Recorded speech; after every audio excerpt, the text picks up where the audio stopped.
Merci d'être sur la télévision Labari pour suivre le journal de ce jour, lundi 25 février 2019. Mesdames, Messieurs, bonsoir et bienvenue à tous. Ouverture ce matin au palais de congrès de Niamey de la première conférence des chefs d'État et de gouvernement des pays membres de la commission climat pour la région du Sahel.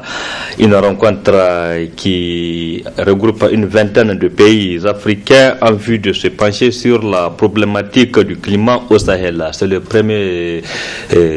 président de la République Issou Mahamadou qui a présidé cette cérémonie, qui a enregistré aussi la présence de plusieurs autres chefs de l'État. Le résumé avec Adamou Soumana et Halidou Boudema.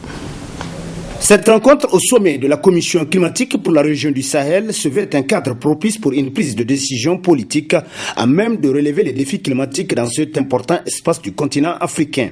Une conférence marquée par d'importantes allocutions, aussi bien des partenaires techniques et financiers que d'éminentes personnalités politiques, au rang desquelles le représentant du coordonnateur du comité des chefs d'État et de gouvernements africains sur le changement climatique, Ali Bongo Ondimba. Ce dernier a émis le vœu pour la réussite de cette rencontre, regroupant des pays qui forment 40% de la population africaine et les pistes probables pour relever les défis. Il faudra savoir faire face et peut-être même affronter les multiples challenges qui se dressent devant nous, tels que l'assèchement du lac Tchad, l'avancée du désert, la dégradation des terres, la raréfaction des ressources naturelles ou encore les perturbations dans les productions agricoles. Oui, ces maux causés par les dérèglements climatiques sont bien réels. L'ironie est que ce sont les pays qui ont le moins contribué au changement climatique qui sont le plus touchés et qui d'ailleurs ont le moins de ressources. Prenant la parole à son tour, le représentant du gouvernement français a rassuré la région du Sahel de l'appui constant de la France dans ce noble combat. D'ores et déjà, sur la période 2014-2018, l'Agence française de développement et le Fonds français pour l'environnement mondial ont consacré plus de 250 millions d'euros à des projets concourant au développement de l'agroécologie dans les États du Sahel. L'Agence française de développement poursuivra cet effort au moins au même rythme et si les attentes et les projets des acteurs locaux, nationaux et régionaux sont là, elle pourra encore en faire davantage. Procédant à l'ouverture officielle de ces assises, le président en exercice de la conférence des chefs d'État sur le climat dans le Sahel a brossé la situation climatique dans cet espace et ses impacts sur la vie socio-économique des populations. La situation du Sahel montre combien le changement climatique a un impact sur la disponibilité des ressources. Son impact sur la pauvreté n'est plus à démontrer. Véritable menace contre la sécurité alimentaire et nutritionnelle, le changement climatique est, avec les conflits, une des causes de l'accroissement de la famine ces 3 dernières années dans le monde. La situation du Sahel montre aussi l'impact du changement climatique sur la sécurité et la stabilité sociale et politique. Par exemple, la naissance et le développement de Boko Haram sont en partie liés à la paupérisation des populations du fait du retrait des eaux du lac Tchad qui a eu un impact sur les ressources agricoles, pastorales et halieutiques au niveau de l'ensemble du bassin. La liaison entre changement climatique et terrorisme est désormais établie.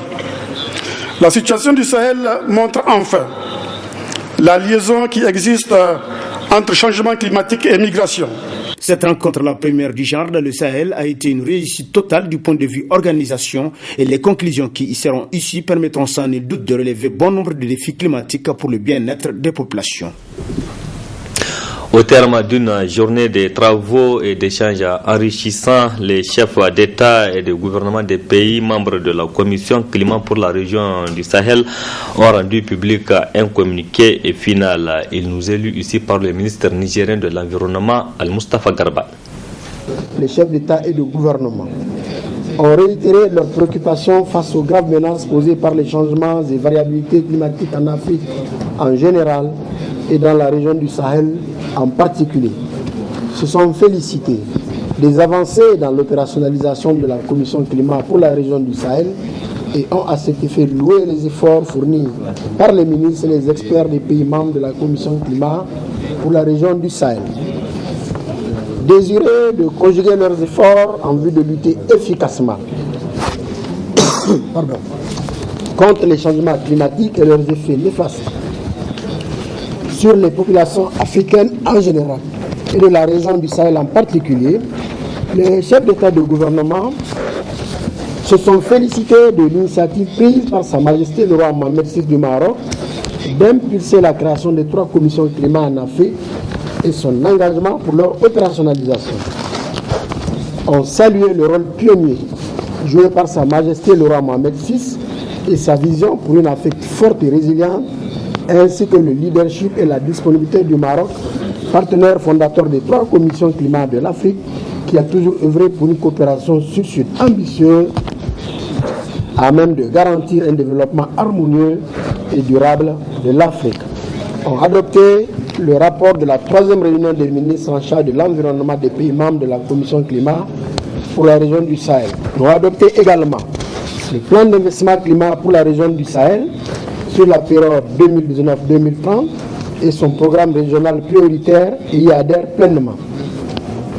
Le programme régional prioritaire pour catalyser les investissements climat dans la région du Sahel pour la période 2020-2025, programme d'un coût de 1,32 milliard de dollars et ayant décidé de sa mise en œuvre immédiate. Le dispositif institutionnel de mise en œuvre du PICRS y adhère pleinement. On a également noté le caractère ambitieux du plan d'investissement climat pour la région du Sahel de par son coût global estimé à 392,709 milliards de dollars. Les chefs d'État et de gouvernement ont instruit les ministres en charge de l'environnement, en rapport avec ceux en charge des affaires étrangères, de prendre toutes les dispositions nécessaires visant à la préparation d'un projet d'acte constitutif de la Commission climat pour la région du Sahel, à soumettre à leur prochaine rencontre. L'opérationnalisation du dispositif de suivi et de gouvernance de la mise en œuvre du PIC-RS et de son PPCI. La poursuite du plaidoyer nécessaire en vue de la mobilisation des ressources nécessaires au financement du PIC-RS et le PPCI. La conduite d'une étude relative à la création d'un fonds climat pour la région du Sahel. En outre, les chefs d'État et de gouvernement ont décidé de soumettre le PIC-RS et le PPCI à une table ronde pour le financement qui se tiendra le 26 février 2019 à Niamey, au Niger. Voilà, c'était là donc le communiqué final de la réunion des chefs d'État des pays membres de la Commission climat donc, du Sahel. Le ministre de la Santé publique et le directeur général de l'Agence Union africaine ont visité 2 centres hospitaliers de Niamey cet après-midi. Il s'agit de l'hôpital national et celui de Lamordé. Des visites pour s'enquérir de l'évolution des travaux en cours et des dispositions qui sont en train d'être prises dans le cadre de la conférence des chefs d'État de l'Union africaine qui sera organisée ici même à Niamey en juillet 2019. Le résumé de ces visites dans ce reportage. S'assurer d'une bonne condition pour une meilleure prise en charge sanitaire des invités de la 33e conférence de l'Union africaine en cas d'urgence, c'est l'objectif des visites du ministre de la Santé publique et le directeur de l'agence UA à l'hôpital national et au centre hospitalier régional de Lamordé. À l'hôpital national, c'est le pavillon francophonie en pleine réhabilitation qui a été visité. Précisément la salle d'hospitalisation des invités de marque VIP, puis la salle d'imagerie par résonance magnétique IRM et enfin les services imagerie ou radio. Au CHU aussi, la délégation s'est rendue au service d'imagerie, aux urgences et au bloc opératoire. Au terme des visites guidées, le ministre de la Santé publique s'est dit satisfait de ce qu'il a vu. Après la visite de l'hôpital national de Niamey, ce soir, nous venons d'effectuer la visite de l'hôpital national de Lamordé. Tout ça, c'est pour apprécier non seulement la disponibilité des ressources humaines, mais également la disponibilité des installations, la disponibilité des matériels de prise en charge des éventuels cas qui peuvent se présenter. Parce que vous savez, un événement comme l'UA 2019 qui va rassembler des milliers et des milliers de personnes, il faut prendre des dispositions sur tout le plan. Et c'est ce qui a fait qu'aujourd'hui, avec le DG de l'agence plus le comité santé, nous sommes venus visiter ces 2 hôpitaux. Le mois passé, nous avons déjà visité le SAMU, nous avons visité l'hôpital général de référence. et je pense que les choses, en tout cas, sont en train, je dirais, de prendre la route, parce que tout ce que nous avons prévu dans le cadre de la réhabilitation de certains bâtiments, de certains équipements, c'est en train de se réaliser. C'est vrai, il y a des choses qu'il faut corriger et des dispositions. Cette visite va nous permettre de prendre des dispositions pour corriger les manquements et améliorer, en tout cas, certains dysfonctionnements que nous avons constatés. Mais ce qui est sûr, quand même, c'est un constat de satisfaction. Et le dispositif est en place et il y a des matériels déjà qui sont dans le processus de la commande. D'autres donc sont déjà arrivés, ils vont être installés. Et je pense que d'ici juin, on doit être prêt pour accueillir tout cas qui peut se présenter lors de ces événements. On ne souhaite pas la survenue des cas d'urgence, mais il faut s'attendre à tout. Parce que quand on rassemble, comme je l'ai dit, des milliers de personnes, il faut prendre toutes les dispositions qui s'imposent pour faire face à toute éventualité, à tout phénomène sanitaire. Le même sentiment de satisfaction se lit sur le visage du directeur général de l'agence Union africaine qui, à son tour, a rassuré les responsables des services concernés que son agence est prête à créer toutes les conditions pour leur faciliter les tâches en cas de nécessité. Une autre visite toujours ce lundi, c'est celle de la délégation des parlementaires français qui séjournent au Niger. Les membres de cette délégation ont visité ce lundi matin la société Nigerlais SA, une visite guidée des installations de la dite société avec les explications de la première responsable sur notamment le fonctionnement. Donc des explications ont été fournies aux visiteurs, comme vous allez le voir dans ce reportage signé Ali Cissé Ibrahima et Ibrahim Aboudou. 4 parlementaires en visite dans notre pays se sont rendus au siège de la société Nigerlais et c'est la directrice générale, Madame Meïda Zenabou, qui a pris les devants pour faire découvrir les différents services de son entreprise aux parlementaires français, ainsi de la salle de collecte de lait en passant par celle de la production et ensuite le laboratoire et la chambre froide. La directrice générale Meïda Zenabou a répondu à toutes les questions qui lui ont été posées par les parlementaires français relativement au fonctionnement de l'entreprise Nigerlais.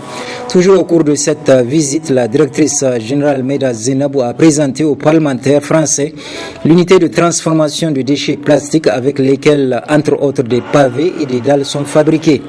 Par la suite, les parlementaires français découvriront également des techniques de récupération de terres initiées par la société Nigerlais pour les rendre cultivables.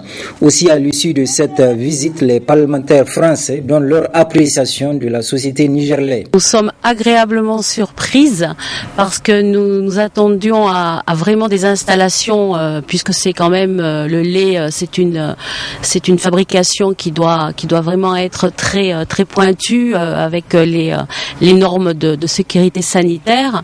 Mais là, j'avoue que on est vraiment très heureuse d'avoir fait la connaissance de sa PDG, de toute l'équipe. Moi, ce que je retiens de cette visite, c'est l'exemplarité de cette entreprise qui réfléchit à tout ce qui peut concerner à la fois la sécurité alimentaire, qui a fait un gros travail. Je pense que là, on est en top de qualité. Et puis, en même temps, avec un aspect de développement durable, qui réfléchit à comment réutiliser les emballages, comment préserver le pays et développer. C'est assez impressionnant ce jardin, puisque là, à partir aussi du plastique, du lait, etc., on peut redonner, régénérer les terres.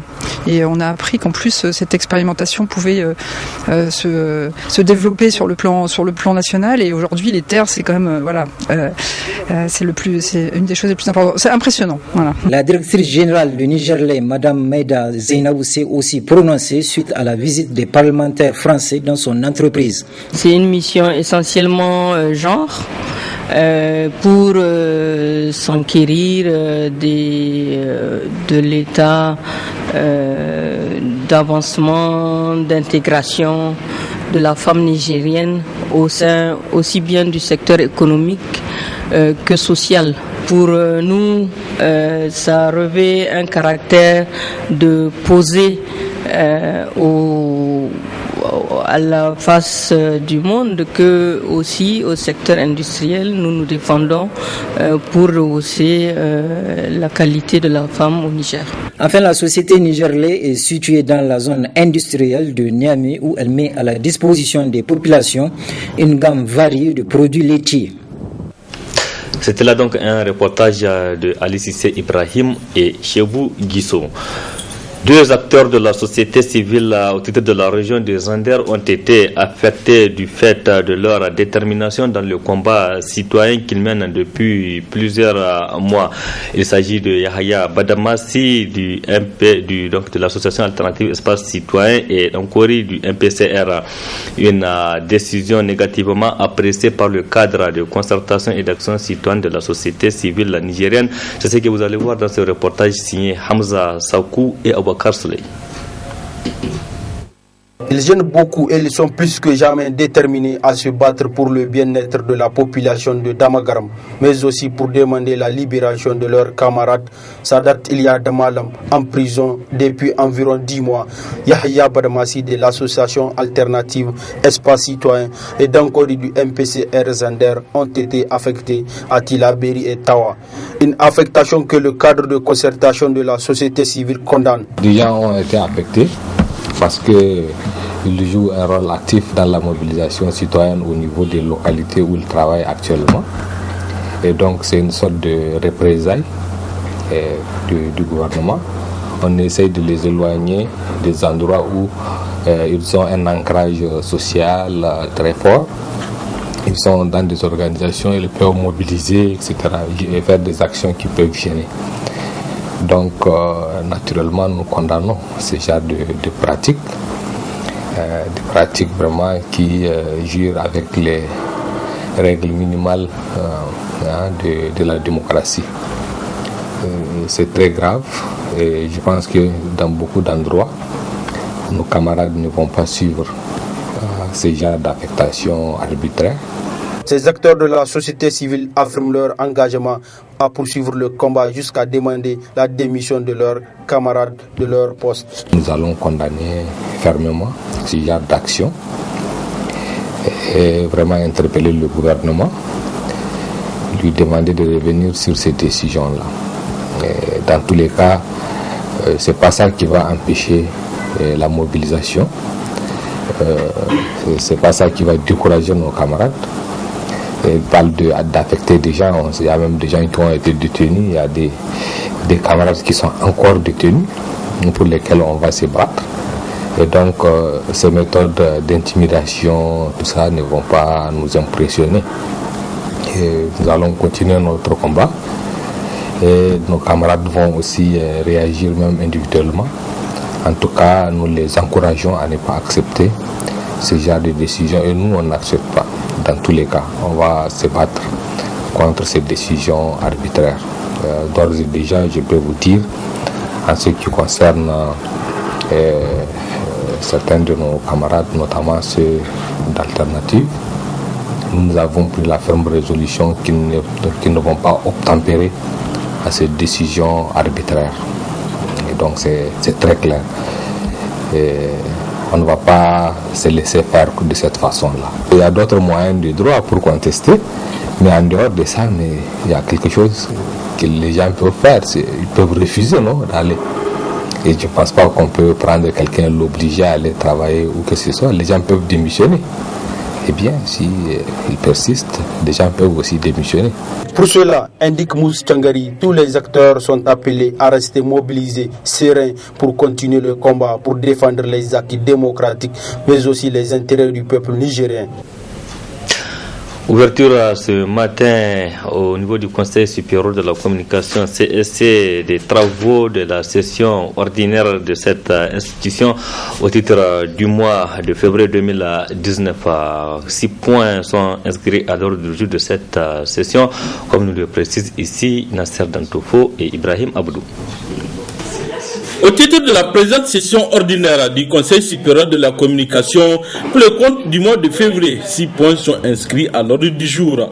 Examen et adoption du procès verbal de la session ordinaire du mois de janvier 2019. Information sur le CSC. Examen et adoption du projet de délibération détenant les modalités de création, d'installation et d'exploitation d'un organe d'édition de services de communication audiovisuelle privée. Examen et adoption du projet de délibération déterminant les modalités de la promotion des arts et de la culture nigériens dans le programme des émissions diffusées par les médias audiovisuels publics et privés. Examen et adoption des travaux de la commission éthique, déontologie et carte de presse. Enfin, 6e point, questions diverses. Un accent sera mis sur la loi portant sur la communication audiovisuelle afin de l'adopter au contexte de la TNT.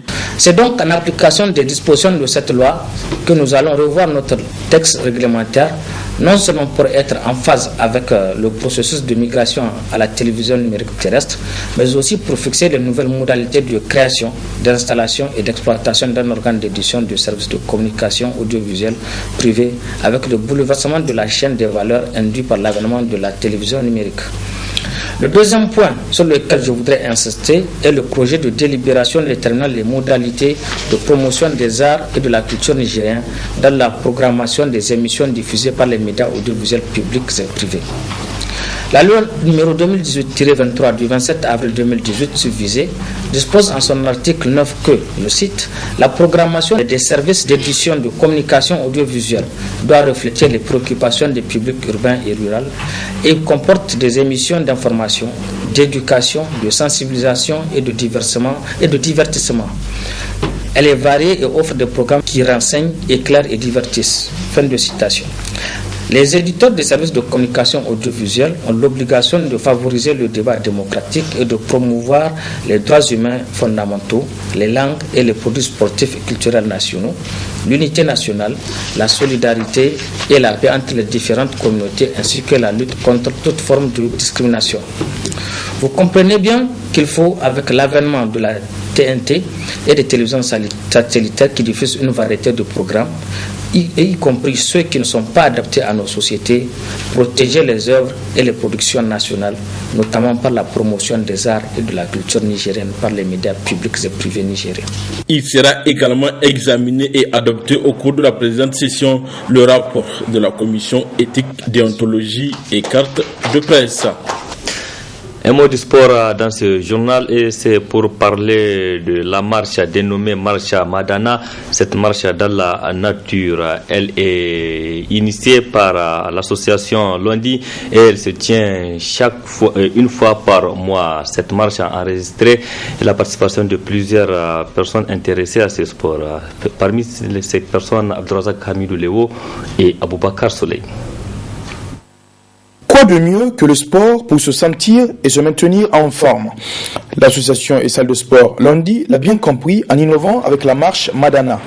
Organisée une fois par mois, cette marche en pleine nature permet de communier avec cette dernière, de rester en forme, déstresser et de rester en bonne santé. Nous organisons cette marche pour contribuer à la société parce que, comme vous l'avez constaté, c'est une marche gratuite. Elle est gratuite, donc nous invitons nos abonnés et même ceux qui ne sont pas abonnés à notre salle, donc de venir participer à la marche pour pouvoir garder leur forme, pour la santé. Cette marche, nous l'avons initiée parce que nous avons remarqué qu'il y a beaucoup de gens qui ne font pas du sport. Et vous savez, sans une activité physique et sportive, il y a tous les types de maladies qui peuvent se développer. Diabète, obésité, et même l'ulcère, même en grande partie, c'est à cause de la sédentarité. Les gens sont trop sédentaires. Les diabétiques, tension artérielle, les gens sont malades. Il faut les motiver à faire des activités physiques et sportives. On les motive en leur permettant d'expérimenter au moins ce plaisir qui existe dans le sport. Et c'est à travers une marche dans la nature où la personne peut se déstresser avec cette beauté naturelle. Une organisation parfaite pour cette marche qui promet plus à l'avenir. Les difficultés n'ont pas été très visibles. Disons plutôt cette énergie que nous nous sommes donnée nous a permis de vraiment de ne pas avoir, de voir chaque étape comme des étapes à surpasser et aller de l'avant. En difficulté, nous n'avons pas trop rencontré les difficultés. Disons qu'on peut noter les difficultés dans le sens des différentes autorités que nous invitions et qui n'ont pas répondu peut-être présents et qui ont envoyé peut-être leurs représentants, mais du coup, en termes de difficultés, nous ne l'avons vraiment pas rencontré. Si l'être humain il est capable de penser, il peut autant de fois faire du sport. Faire du sport, ça fait du bien. Pour l'organisme, parce que d'autres sont là. Il a fallu que les médecins leur disent d'aller faire du sport. Donc ils se sont orientés vers nous. On organise cette marche dans l'intérêt de tous. Ils étaient quelques centaines à avoir pris part à cette énième édition de la marche Madana et la satisfaction était visible. Le sport est le meilleur amour de l'homme. Quand on le pratique, il y a beaucoup de choses qui vont venir après. La meilleure santé, la vivalité, fitness et tout ce qui est de bonheur pour l'homme. Vu qu'on a beaucoup d'activités quotidiennes qui nous stressent beaucoup, je dis voilà, ça me fera de bien et ça brûle un peu la graisse quoi. Pour couronner la belle organisation de cette marche dans la nature, une ambulance des sapeurs-pompiers a été mobilisée et la sécurité assurée par Sogest Sécurité Niger. Le fait de venir marcher avec l'association Lundi, c'est un bon événement pour nous parce que c'est ce nouveau. Et parmi les salles de gym d'organiser des marches de la nature, c'est vraiment des choses qui sont nouveaux chez nous.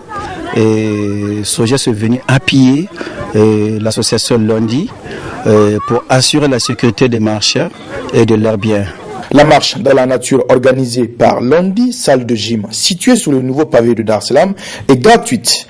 Le prochain rendez-vous est pris pour le 24 mars prochain à 15h au niveau de la salle de sport Lundi. Point final de cette édition. Merci à vous de l'avoir suivi. Restez en compagnie du programme de la télévision La Barre. Au revoir, excellente nuit à toutes et à tous.